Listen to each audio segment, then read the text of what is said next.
Hello, everybody. My name's Jim, and I've got a story for you today.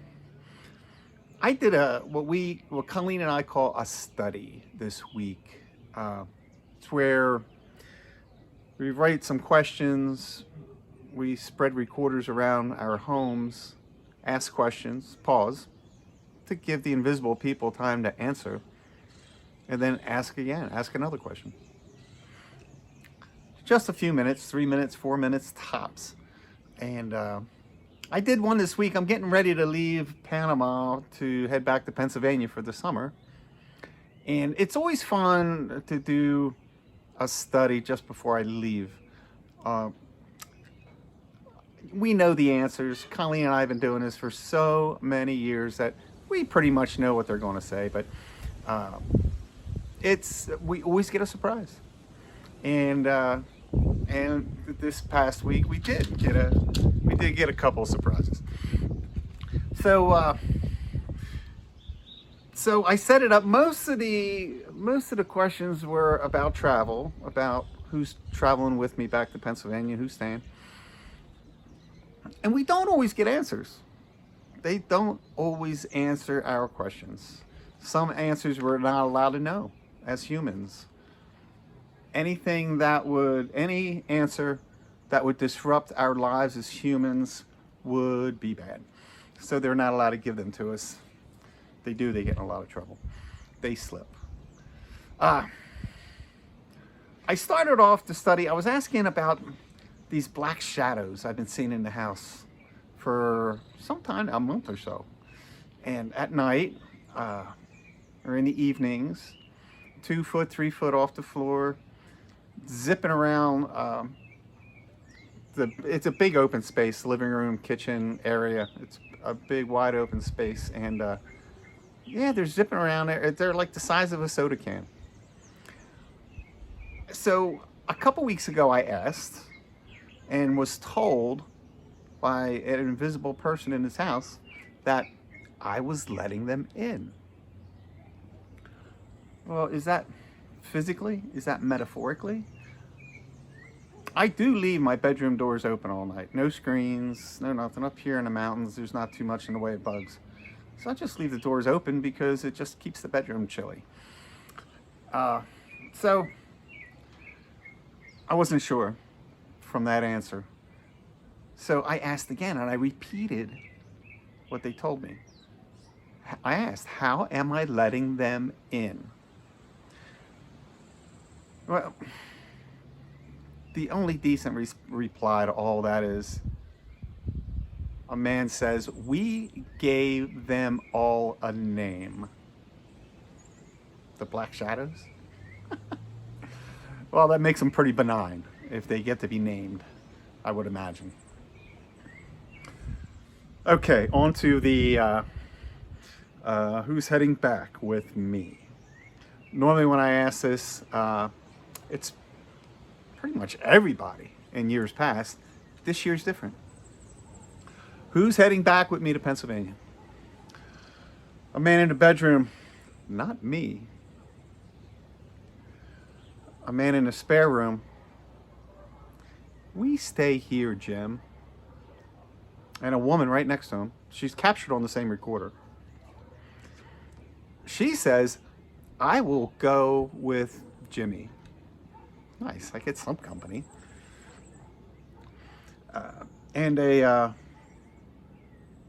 in the kitchen, a man says, only 4 of us. Who's heading back with me?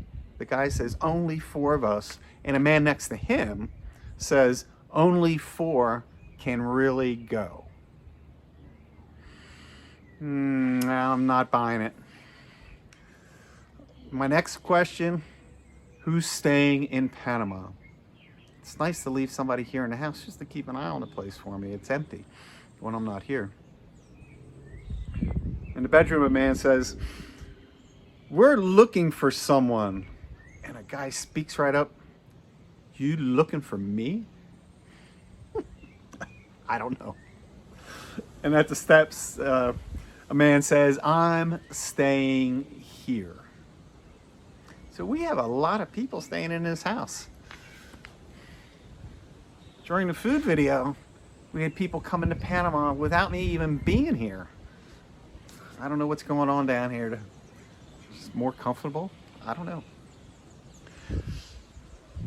So we do have some people traveling back to Pennsylvania with me, and we have a lot of people seemingly staying in this house. That's fine. What does it matter to me?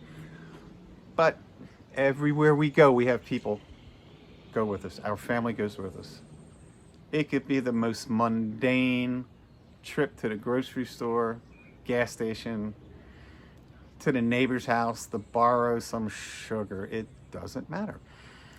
And I like to make a point on that. I went for a hike the morning of this study. I did this study in the evening when the birds quiet down. But that morning, I spent about 3 hours on a grueling hike up on a volcano adjacent to the house here. Not terribly far.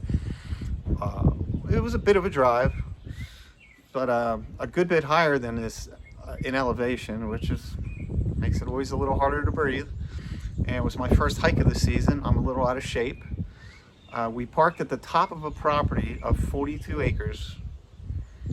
And ladies and gentlemen, that property was on a 45-degree angle, I swear. We parked at the top and marched all the way down to the very bottom of the property. And then we had to turn around and come back up. It was rough. But during the study that evening, I asked, did everybody enjoy the hike? One guy says, it hardly rained. And he's correct. It did mist a little bit at the very end.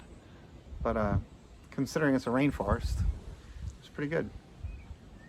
A woman replies, yes, we did. Did you enjoy the hike?